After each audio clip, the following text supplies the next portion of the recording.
बिस्मिल्लाहिर्रहमानिर्रहीम, अस्सलाम वालेकुम। मैं हूं दिशान अहमद सिद्दीकी। आप देख रहे हैं सबसे पहले पाकिस्तान। क्या मियां मोहम्मद नवाज साहब के जो ताल्लुकात है वो इस्टेब्लिशमेंट से बिगड़ गए हैं और वो क्यों बिगड़े हैं, मैं इस पे बात करूंगा। इसके अलावा बात करूंगा आज इंटर पार्टी इलेक्शन पर जो है जो कलअदम करार दिए थे इलेक्शन कमीशन ऑफ पाकिस्तान ने, उसके खिलाफ आप आज पाकिस्तान तहरीक इंसाफ के वकला जो है पेशावर हाई कोर्ट जाएंगे या जा चुके होंगे। मैं इस पर बात करूंगा। और इसके अलावा पाकिस्तान तहरीक इंसाफ का झूठा प्रोपेगेंडा जो है अब बेनकाब हो गया है। पहले मैं शुरू करता हूँ पेशावर हाई कोर्ट की समाज से शुरू करता हूँ।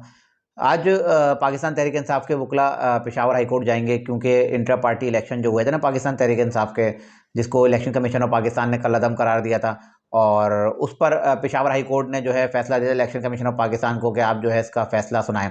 उस पर इलेक्शन कमीशन ऑफ पाकिस्तान ने जो है फैसला सुनाते हुए पाकिस्तान तहरीक इंसाफ के इंटर पार्टी इलेक्शन को कलअदम करार दिया था। अब आज फिर पेशावर हाई कोर्ट में इसकी समाअत होगी और 2 रुकनी बेंच इसकी केस की समाअत करेगा। तो लगता यही है कि पेशावर हाई कोर्ट में जब इस केस की समाअत होगी तो हो सकता है शायद पाकिस्तान तहरीक इंसाफ को जो है बल्ले का जो इंतखाबी निशान था वो वापस मिल जाए। और अगर ऐसा फैसला आता है तो क्या इसको इलेक्शन कमीशन ऑफ पाकिस्तान जो है इसको तस्लीम करेगा? मुझे नहीं लगता कि इलेक्शन कमीशन ऑफ पाकिस्तान इस फैसले को तस्लीम करेगा, बल्कि इलेक्शन कमीशन ऑफ पाकिस्तान जो है सुप्रीम कोर्ट जाएगा। और सुप्रीम कोर्ट जब जाएंगे तो जाहिर सी बात है फिर इमरान खान साहब के वकला हैं वो भी सुप्रीम कोर्ट जाएंगे। तो उसके बाद लगता यही है कि जब ये मामला उधर जाएंगे तो उस पर फुल कोर्ट बेंच बनेगा, और फुल कोर्ट बेंच जब बनेगा, जब तक क्योंकि काजी फाइज साहब जो छुट्टियों पे ना चीफ जस्टिस ऑफ पाकिस्तान, तब तक हो सकता है वो भी वापस आ जाएं, और वो जब इस फैसले की समाअत होगी तो हो सकता है वो इस बेंच का हिस्सा भी हों। तो लगता यही है कि अगर इनको पाकिस्तान तहरीक इंसाफ को बल्ले का निशान अगर वापस मिलता है तो उसके बाद भी पाकिस्तान तहरीक इंसाफ के लिए मुश्किलात रहेंगे। इलेक्शन कमीशन ऑफ पाकिस्तान जो है इनको जो है बल्ले का निशान जो है वापस इतनी आसानी से देगा नहीं।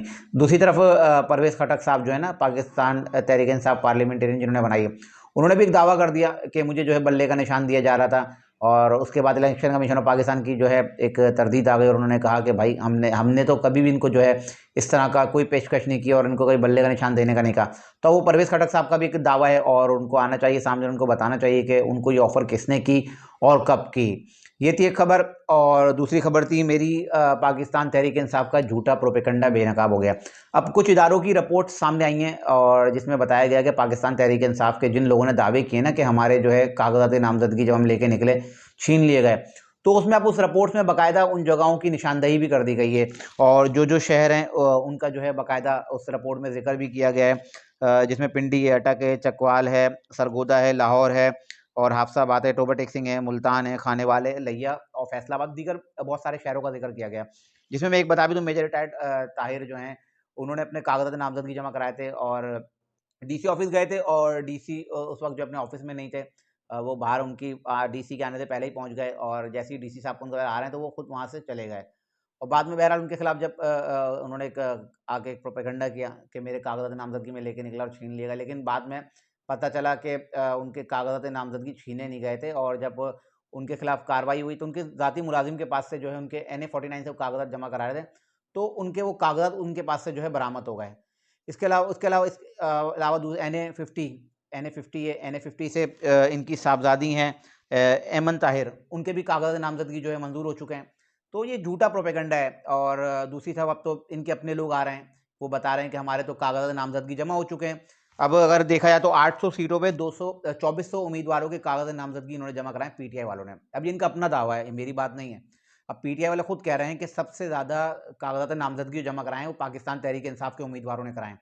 तो अब कॉमन सेंस की बात है कि अगर सबसे ज़्यादा आपके उम्मीदवार हैं तो फिर आपको रोका कहाँ जा रहा है, आपको कहाँ पाबंद किया जा रहा है, आपसे कहाँ कागजात छीने जा रहे हैं। तो वो जो रिपोर्ट आई है ना, उस रिपोर्ट में इन तमाम लोगों की निशानदेही की है और तमाम बहुत सारी जगहों की है, क्योंकि अब मैं तफसीलन बताऊंगा तो तकरीबन घंटा लग जाएगा।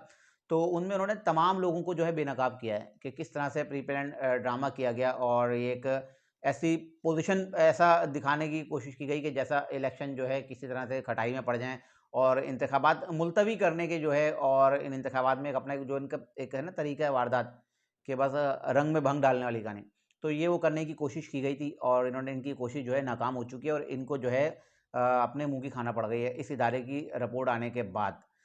क्योंकि अब हम्माद अज़हर हैं, उन्होंने कहा कि मेरे कागजात नामजदगी जो है मंजूर भी होगा और स्क्रूटनी का अमल भी कंप्लीट हो गया और कागजात की स्क्रूटनी भी मैं क्लियर हो गया।